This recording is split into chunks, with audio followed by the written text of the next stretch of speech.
চাচারা ফুবুরা দাদি সপ্তাহে আয়া বইতো বইলে বাদে ওই কিচ্ছা কাহিনীর আসর বইতো। আমাদের এই অঞ্চলে উৎসব মিন্স হালখাতা। মোরগ পোলাও শুড বি জাফরান, মালাই ঘি ছাড়া মোরগ পোলাও হবে না। পুরনো ঢাকার জীবনের ভিতরে একটা নাটকীয়তা আছে। কি জানি মিসিং, ওই কানেক্টিভিটিটা আর খুঁজে পাই না। There is no পুরান ঢাকা, নতুন Dhaka. Dhaka is always Dhaka.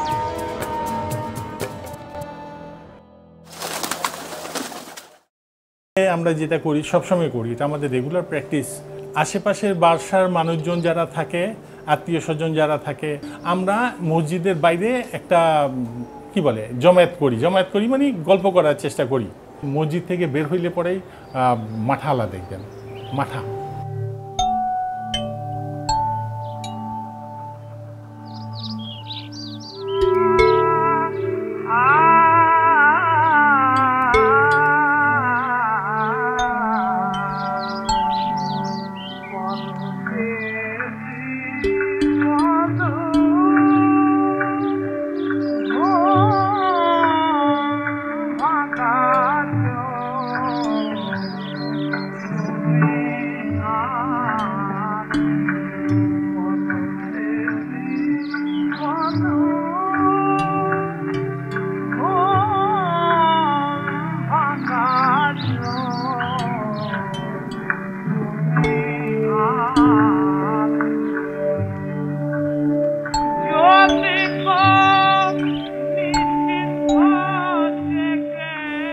ছোটতে বাইরে উঠছি আমি আমরিগোলায়।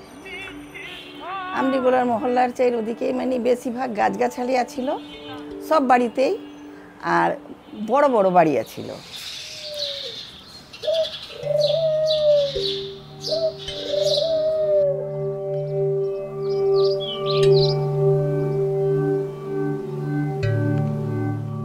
কত কিসিমের যে গাছ আছিল, ওই গাছে ফল ফলারি হইতো, আমরা বাড়ির ফল ফলারি খাইতাম। আর বাইরে বি রাস্তাঘাটে মানুষজন কম আছিল, আমরা ওইখান বি যায় দৌড়াইতাম। চারিদিকে তালাওয়া ছিল, এবার বাড়ির থেকে কইতো যে খবরদার ওইদিকে যাবি না, ওখানে তালাও আছে, ডুইবা মইরা যাবি। আবার ডরাইতাম বি। বাড়ির সামনে দিয়ে গেলাম কবরস্থান, ওইদিকে মন্দির, ওইদিকে আখাড়া। তো এগুলা নীরব তখন, একেবারে নিরালা নিপট শুনশান।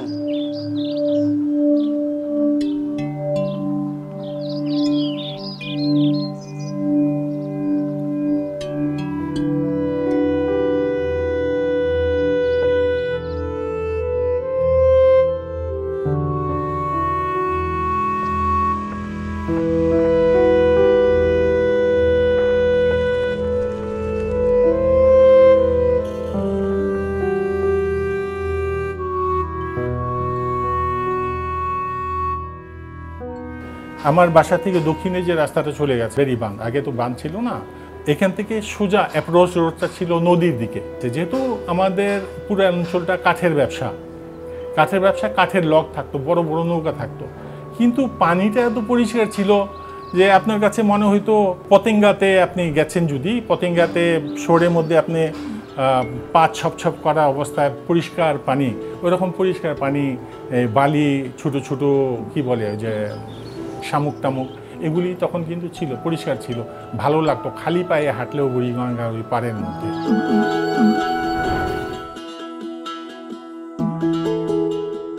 ঢাকা শহরে 3টা বড় বড় নদী ছিল, বড় বড় নদী। বুড়িগঙ্গাটা যখন দেখতেছেন ওই না, অনেক চড়া নদী ছিল, বৃদ্ধাগাঙ্গিনী, বুড়িগঙ্গা, আর ছিল পাণ্ডু নদী।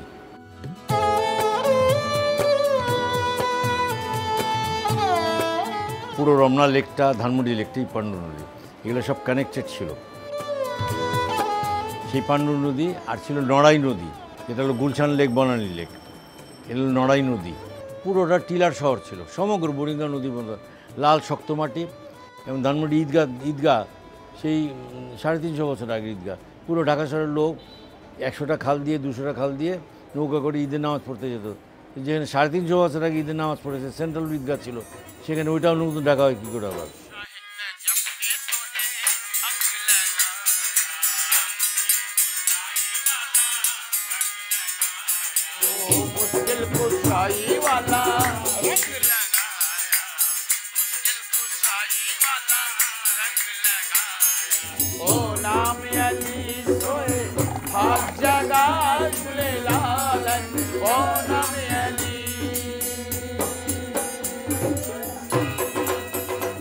পুরান ঢাকায় কিছু কিছু এরিয়া ছিল খুব ফেমাস এবং পশ এরিয়া। তার মধ্যে বলি ওয়ারি, তার মধ্যে বলি নবাবপুর, গ্যান্ডারিয়া, নারিন্দা এবং আমাদের এই বেচারামদেরি, এখানে সব রয়্যাল জমিদাররা, পশ জমিদাররা থাকতেন। তার মধ্যে এই জমিদার বাড়ি ছিল অন্যতম, এই কারণে অনেক জমিদার বাড়ি, সবার বাড়ি খুব নামকরা ছিল, রয়্যাল ফ্যামিলি ছিল তাদেরও অনেক, কিন্তু এই জমিদার বাড়ির প্রতি একটা আকর্ষণ ছিল। এই বাসা কিন্তু একটা টাইটেল ছিল জমিদার বাড়ি প্লাস সাহেব বাড়ি। এই কারণেই তারা যে চলাফেরা, তাদের যে স্টাইল, তাদের যে গেট আপ সম্পূর্ণ সাহেবী কায়দায় ছিল।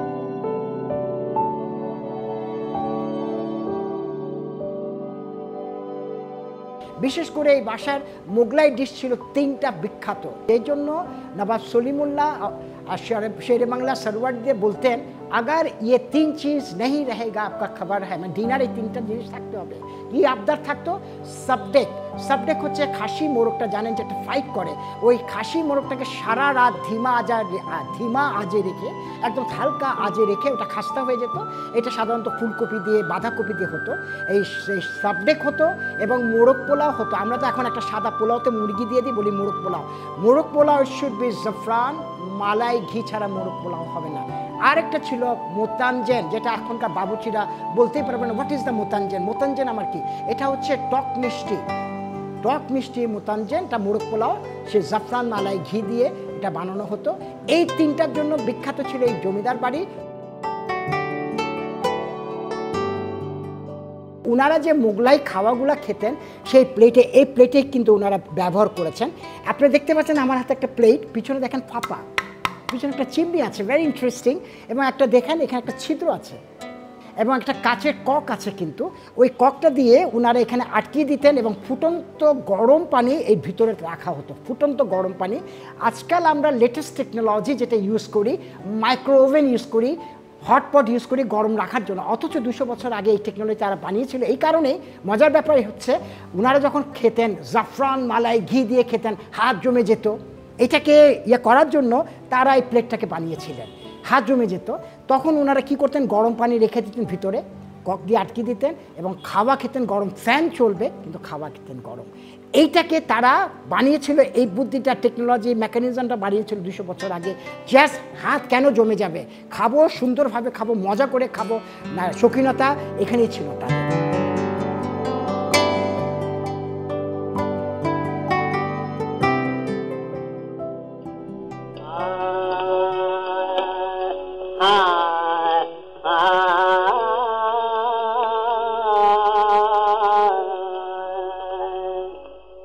পাষাণের ভাঙালে ঘুম কে তুমি সোনারি ছোঁয়ায়, পাষাণের ভাঙালে আমার কাছে মনে হয় নতুন ঢাকা থেকে অনেকেই পুরনো ঢাকাকে যেভাবে দেখে, অনেক অর্থ হয়তো পুরনো ঢাকা সেরকম না। যেমন নতুন ঢাকা থেকে আমরা মনে করি পুরনো ঢাকা অনেক ট্রাফিক জ্যাম, কিংবা পুরনো ঢাকা বলতে হাসান মঞ্জিল বোঝায়, বাকরখানি বোঝায়, সদরঘাট বোঝায়, কিন্তু পুরনো ঢাকার অনেকগুলো লেয়ার আছে। আমার মনে আছে অনেক আগে আমার একটা বন্ধু পারফরমেন্স করছিল পুরনো ঢাকায়, এবং সে অন্ধ হয়ে চোখে কাপড় দিয়ে পুরনো ঢাকায় নানান জায়গায় হাঁটছিল। তো পারফরমেন্স শেষে আমি তখন তাকে জিজ্ঞেস করলাম কি অনুভব করতে পারলেন পারফরমেন্সটা করে। তখন খুব সে ইন্টারেস্টিং একটা কথা বললো যে এক এলাকা থেকে আরেক এলাকায় আপনি যখন চোখ বন্ধ করে হাঁটবেন, কোন এলাকায় আসছে আপনি আন্দাজ করতে পারবেন, কারণ এক এক এলাকার এক একটা গন্ধ আছে। আপনি গন্ধ শুনেই বুঝতে পারবেন আপনি কি ইসলামপুরে আছেন, নাকি আপনি ফরাসগঞ্জে আছেন, নাকি আপনি চকবাজার আছেন। চকবাজারের দিকে গেলে হয়তো আপনি একটা কেমিক্যালের পারফিউমের গন্ধ পাবেন, ইসলামপুরের দিকে গেলে হয়তো আপনি এক ধরনের একটা কাপড়ের অন্যদিকের গন্ধ পাবেন, ফরাসগঞ্জের দিকে গেলে হয়তো আপনি দেখা যাবে যে পেঁয়াজের, হলুদের অন্য জায়গার গন্ধ পাবেন। সো গন্ধর ভিতর দিয়েই এলাকাটা বোঝা যায়। তো সাধারণত আমরা অনেক ভোরে ছবি তুলতাম, এবং ওই ভোরবেলায় দেখা যেত কিছু কিছু জায়গায় একটা খুব ইন্টারেস্টিং কৌণিক আলো পড়তো। আবার দুপুরবেলা কোনো একটা জায়গায় গেলে, যেহেতু 2 গলির মাঝখানে চিপা গলির ভিতর দিয়ে হয়তো ছোট্ট একটা চায়ের দোকান, তার সামনেই ছবি তুলছি, কিন্তু আলোটা আরেকটু অন্ধকার হয়ে যেত, কারণ ওখানে আলো ঢুকতেই পারছে না। এবং অনেকগুলো জায়গায় তাপমাত্রার পরিবর্তন হতো, কারণ যে জায়গায় আলো ঢুকতে পারছে না আপনি খুব অল্প একটু ভিতরে গেলেই দেখবেন যে আপনি একটু ঠান্ডা অনুভব করছেন, এবং আস্তে আস্তে শব্দ কেটে যেতে থাকে, বাইরের ওই শব্দগুলো পাওয়া যায় না। কিন্তু আমার কাছে যেটা পুরনো ঢাকার সবচেয়ে ইন্টারেস্টিং যে ব্যাপারটা ছিল সেটা হলো পুরনো ঢাকার জীবনের ভিতরে একটা নাটকীয়তা আছে।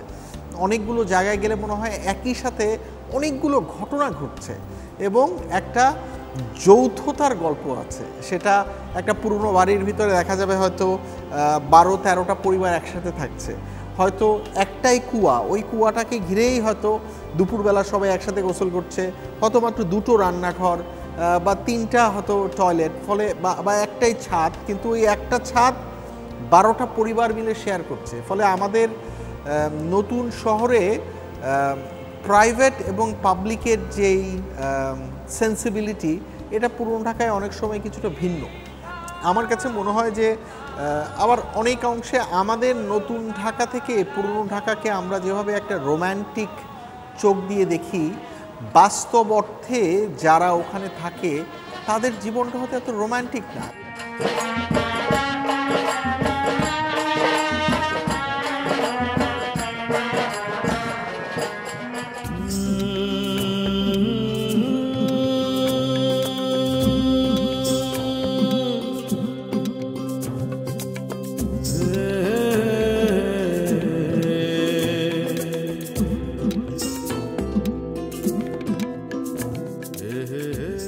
সাড়ে 700 খ্রিস্টাব্দ থেকে 1160 খ্রিস্টাব্দ পর্যন্ত সুস্পষ্টভাবে 410 বছর সমগ্র বাংলাদেশ বৌদ্ধ শাসিত অঞ্চল ছিল, স্পেশালি ঢাকাও। এবং ঢাকা বিভাগটা তখন নাম ছিল ঢাবাকা এবং ঢাকা শহরের নাম ছিল ঢাবাকা। ইটস এ পালি ওয়ার্ড, ঢাবাকা, ঢাবাকা থেকে ঢাকা এসছে। তো সেই ঢাবাকাটাই ফার্সিতে ধাওয়াকা লিখতো, ঢাকাটাই উচ্চারণ বিকৃত হতে হতে ঢাকা চলে এসছে আর কি। ওয়াটা ভাওয়েল, ওয়াটা উজ্জ হয়ে গিয়ে ঢাকা চলে এসছে। পর্তুগিজরা ডাক্কা লিখেছে প্রথম DAKK, ব্রিটিশরা এসে DACCA, তার মূল উচ্চারণ হলো ঢাকা।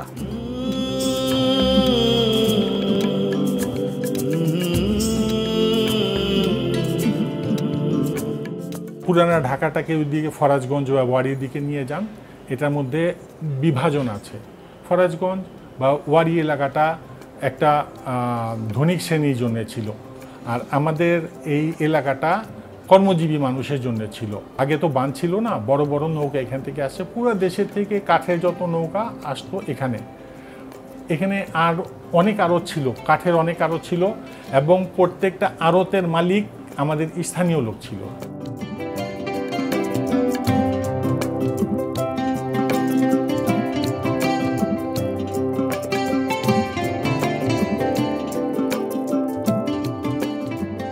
এই যে কাঠের আসা বন্ধ হয়ে গেল মানে আগে তো দেশগ্রামে ইলেকট্রিসিটি ছিল না, ছিল না। তারপরে কাঠ কাটতে কাটতে একসময় কাঠ চলে গেছে, নদী শুকিয়ে গেছে, নদীতে মাল আনা বন্ধ হয়ে গেছে।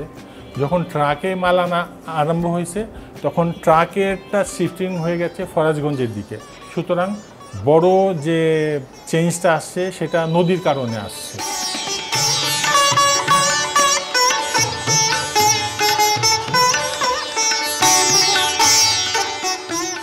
এরা তো একটু দিল খোশ, হাসি খুশি লিয়া থাকই না মানুষ, ওরা কলম বহুত হাসি খুশি ঠাট্টা চ্যাংরামি এগুলা লিয়া থাকতো। তো ওই সময় ওই জিসি যারে সবসময় টিটকারি মারতাছি আর মারতাছে, ওর তো দিল কোজোর ওই বই, ওর তো দিল এক জিসি গোসাই বই মুখ দিয়া না কইবার পারলেও। এই সব মিলায়া এই ঢাকাইয়াগো লগে, এই ঢাকার বাইরের মানুষগুলো লগে এই দিক থেকে ইয়া ছিল। ঢাকাইয়া মাইয়াগো ঢাকার বাইরে কোনো দিন বিয়া দেয় নাই। বহুত বাদে আমরা দেখছি যে মাইয়াটা যে অসুন্দর বিয়া দিবার পারতাছে না, ওই মাইয়ারে ঢাকার বাইরের পোলার কাছে বিয়া দিছে। ওইটা লিয়াও মনে করেন পাড়া প্রতিবেশী আত্মীয় স্বজন যারা আছে মহল্লাবাসী, ওরা এটা ভালো চোখে দেখতো না। ইমন বি ফ্যামিলি আমি দেখছি যে মাইয়া বিয়া দেয় নাই, মাইয়া সুন্দর না বইলা, মাগার এর বাদে গ্যারেমার কাছে বিয়া দিব না। ঢাকাইয়ারা সাধারণত নতুন কোনো চেঞ্জে যেতে চায় না, আমাদের সাহস খুব কম। কারণ কি, আমাদের আমছালা বলতে একটাই জিনিস থাকে, আমরা যেটা করি যেটা খাই ওটার মধ্যে পরিবর্তনে গেলে পরে আমি পারবো কি পারবো না, এই সংশয়টা ঢাকাইয়াদের ভিতরে সবসময় থাকে। বাইরে থেকে যারা আসে তাদের ভিতরে তো এই সংশয়টা থাকে না, তারা তো সব কিছু বাদ দিয়ে আসে। আমি তো কোনো কিছু বাদ দিতে পারবো না, আমার পারবো না। আমি ধরেন অনেকে আছে XYZ যা কিছু করে, কোনো কিছু হইলে পরে পালায়া যায়, আমি পালায়া যাবো কোথায়? আমার তো পালানোর জায়গা নাই।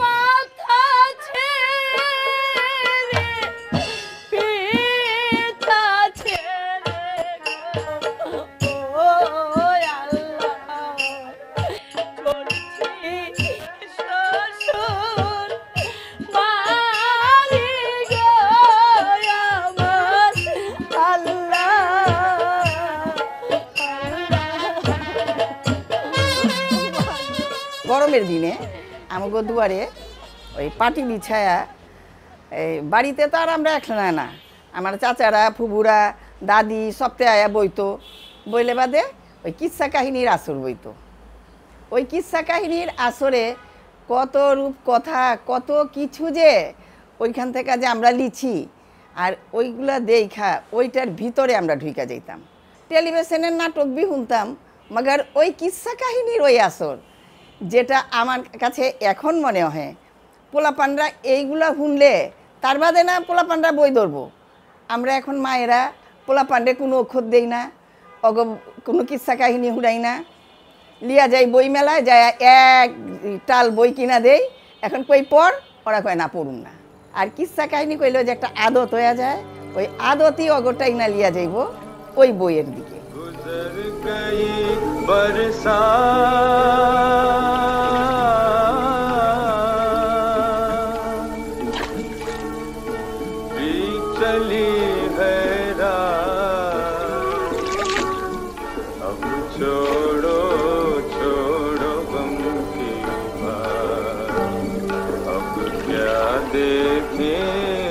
আমাদের এই অঞ্চলে উৎসব মিন্স হালখাতা। আপনি বলবেন যে ঈদ বড় উৎসব, আমার কাছে আমি আর ফিল থেকে বলি যে ঈদ আমাদের কাছে বড় উৎসব মনে হইতো না। ঈদ হয়, সবাই বাচ্চা কাচ্চা নতুন জামা কাপড় পরে, কিন্তু হালখাতাটা একটা কম্পিটিশনের মতো ছিল। প্রচুর আড়ত, এখানে প্রচুর ঘর, প্রচুর মিষ্টি, কে কোত্থেকে মিষ্টি আনবে। আমরা টাঙ্গাইল থেকে মিষ্টি আনতাম, কেউ সাভার থেকে আনতো, কে কত মন মিষ্টি আনলো, কার মিষ্টি কোয়ালিটি ভালো, কে তার আড়তটাকে কত সুন্দর করে সাজালো, মানে নতুন জামা কাপড় মানে সাজানো, একদম রঙিন একটা আবহাওয়া তৈরি হইতো হালখাতা ঘিরে।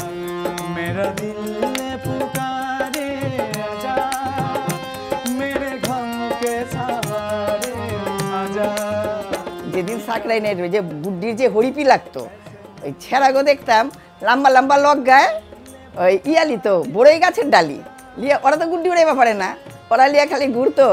ওই যে গুড্ডি কার গুড্ডি ভোকারটা হইব, ভোকারটা হইলে ওই গুড্ডিগুলি ওরা ওইটার মধ্যে লবজায় লিয়াইব।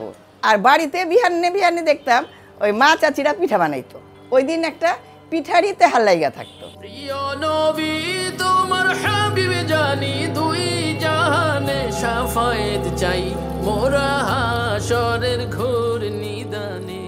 আর আমগো কাসিদা ছিল, ওই কাসিদাটা হই না আমগো মানে ঘুমবি ভাঙতো। আর ওই কাসিদার যে সুর, ওই কাসিদা তো আমগো কলিজার ভিতরে বয়া রয়েছে। এক দুই দল না তো, ওই লালবাগের এক দল আইতাছে, সাতরাজার এক দল, কসাইতলির এক দল, নবাবগঞ্জের এক দল, হাজারিবাগের দল, দল দল তো আইতো। তো ওইটা রাখা হইতো। আবার চৈত্র সংক্রান্তির দিন হিন্দুরা আবার সং হয়ে নাচতো।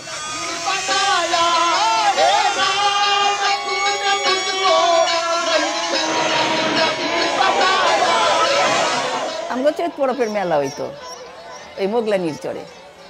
ওই মেলার লেগা আমরা তামাম বছর নিজেরা ইন্তজার করতাম যে ওই মেলায় আমরা যাবো। আমরা টোপাটাপি, মাটির টোপাটাপি, ওইটা আমাকে অনেক টানতো। আর ওই মেলার আরেকটা জিনিস ছিল, মাখনা উঠতো বহুত। ওই সব বৌজি এগো মাথায় জুড়ায় ইয়াতে বেনি ফুলের মালাটা লেপটায়া এই মাখনা লিয়া বইতো। ধীরে ধীরে চল ঘোড়া, সাথী বড় আনঘোড়া। ধীরে ধীরে চল ঘোড়া, সাথী বড় আনঘোড়া।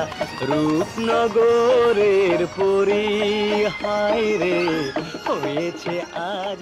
1800 শেষের থেকে শুরু করে 1910-15 এই সময় ঘোড়া গাড়িটা প্রচলন ছিল। এবং এটাও দেখেছি আমার লাস্ট আমার যতটুকু আমার জ্ঞানে বলে, আমার মাকে দেখেছি ঘোড়া গাড়িতে সেই চাদর পেঁচানো যাতে পর্দাটা নষ্ট না হয়। এবং ওনারা যখন বের হতেন দুই পাশে ওনারা চাদর থাকতো, যাতে কোনো পুরুষ যাতে তাদের প্রাইভেসি নষ্ট হয়। তারা দুই পাশে সারিবদ্ধভাবে দাঁড়িয়ে যেত, তারা মহিলারা ঢুকে যেত, আবার ওইটা ওনারা ব্যাক করে চলে যেতেন।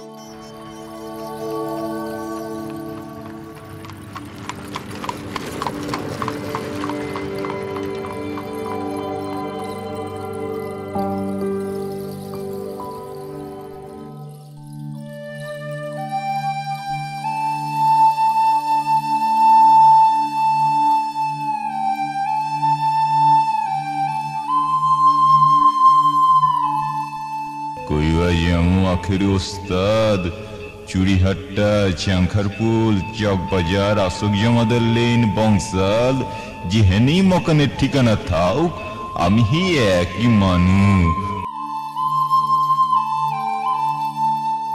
अबे कौन मामुंदीपुर सामने खड़ा है जा किनार देओस ना हो पाए रास्ता है मैं नामची लूट दे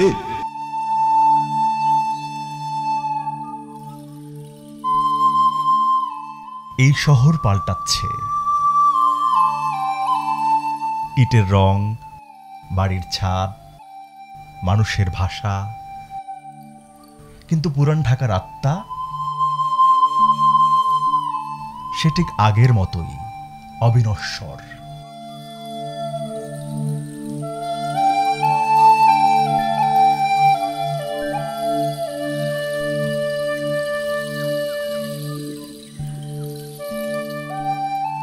আমার ছোটবেলার এই জানলার সাথে অনেক স্মৃতি। আমি যখন পড়তে বসতাম দেখা যেত অনেক সময় একটু উদাসীন হয়ে আছি, তো আম্মু বলতো যে তুমি কি এখন কবি, যাও আকাশ দেখে আসো।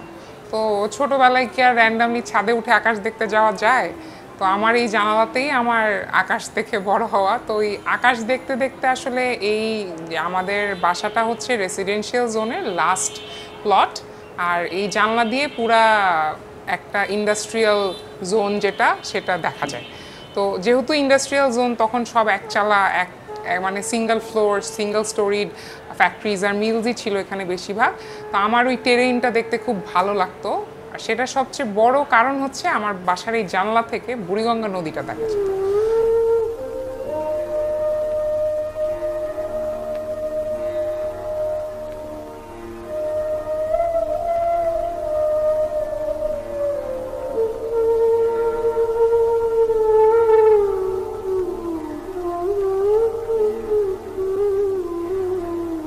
আস্তে আস্তে আমি আর্কিটেকচারে ভর্তি হই, আমি স্থপতি। তো যখন আমি বুঝলাম যে একটা এরিয়ার মরফোলজি চেঞ্জ হতে পারে, একটা এরিয়ার স্ট্রাকচারালি না খালি আপনার ডাইমেনশনাল মেটামরফোসিস যেটা সেটাও হয়, তো আমি দেখা শুরু করলাম যে একতলা চালগুলো আর একতলা নাই, আস্তে আস্তে কেউ কেউ দোতলা করলো, কেউ তিনতলা করা শুরু করলো। তো এখানে আসলে আমার জানা মতে যেহেতু এগুলো ওয়াকফ প্রপার্টি স্টেট, এখানে দোতলা চালের পারমিশন হয়তো ছিল না তখনও, কিন্তু অ্যাডমিনিস্ট্রেটিভ খাতিরে বলেন, পলিটিক্যাল ইনফ্লুয়েন্সে বলেন, এখানে আস্তে আস্তে সেই কাজগুলো অ্যাক্টিভিটিগুলো শুরু হয়। সো ধরেন 10, 12, 11 পরের থেকে এখানকার যে নদীর দেখার যে একটা পুরা একটা স্ট্রেইট লাইন আমরা দেখতে পেতাম নদীটা, সেটার ফ্র্যাগমেন্টেশন শুরু হয়। এখন যেমন আর সেই জানলার সামনে যেতে ভালো লাগে না, কারণ এখন বুড়িগঙ্গা তো দেখাই যায় না, যে লো টেরেন ছিল একদম কাছেও 4তলা 5তলা বিল্ডিং হয়ে যাচ্ছে। আর বিল্ডিংগুলোও আসলে যে খুবই ওয়েল স্ট্রাকচারালি ডেভেলপড সেটা না, এগুলো এমন না যে ফাউন্ডেশন করে বিল্ডিং করা হচ্ছে, জাস্ট নর্মাল এখন অ্যাঙ্গেল দিয়ে বিল্ডিং করা যায়, মেটাল বিম দিয়ে বিল্ডিং করা যায়, সেভাবেই ওনারা যারা করছেন ওনারা এটা করছেন।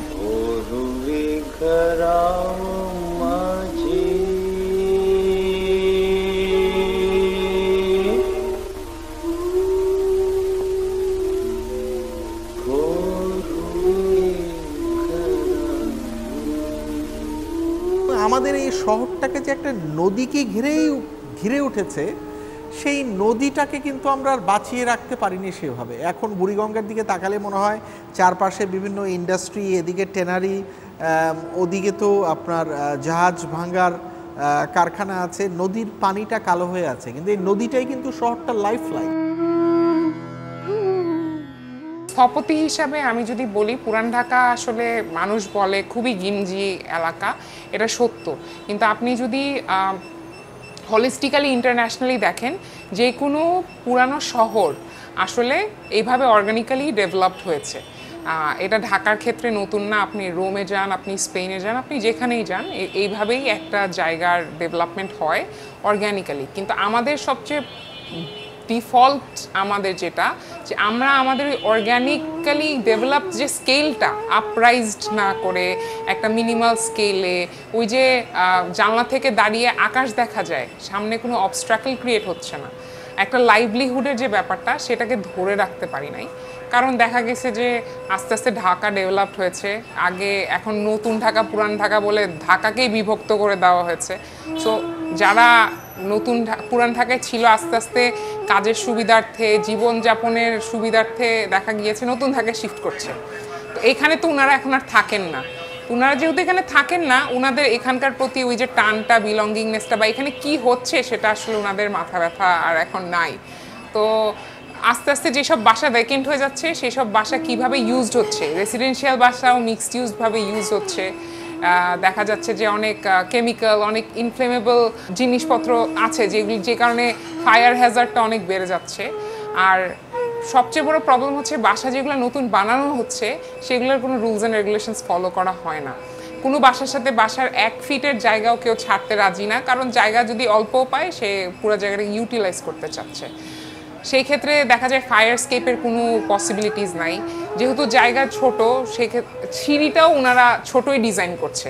তো সিঁড়ি ছোট হওয়ার কারণে দেখা যায় যখন কোনো একটা ইনসিডেন্ট, ভিতরে অ্যাক্সিডেন্ট বা কিছু একটা হচ্ছে, বা ধরেন ওখানে কারোর ডিমাইস হলো, সেখান থেকে যে ওই ডেড বডিটাকেও এক্সকেভেট করানো সেটাও খুব ডিফিকাল্ট হয়ে যায়। ফর নাথিং আমরা কসমোপলিটন বাট ফর নাথিং, এটা একটা বেনিফিট থাকতে হবে। তো এই উন্নয়নের কোনো 2 পয়সার দাম নেই।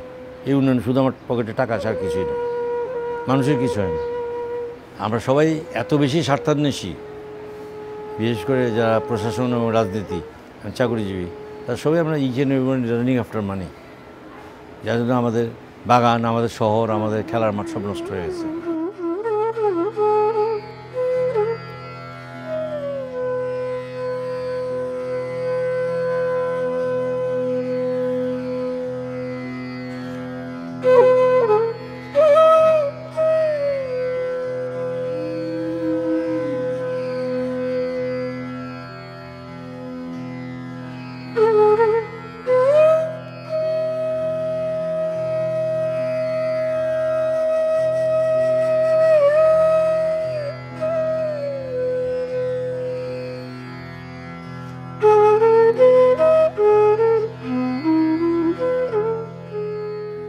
আমরা সকল কিছু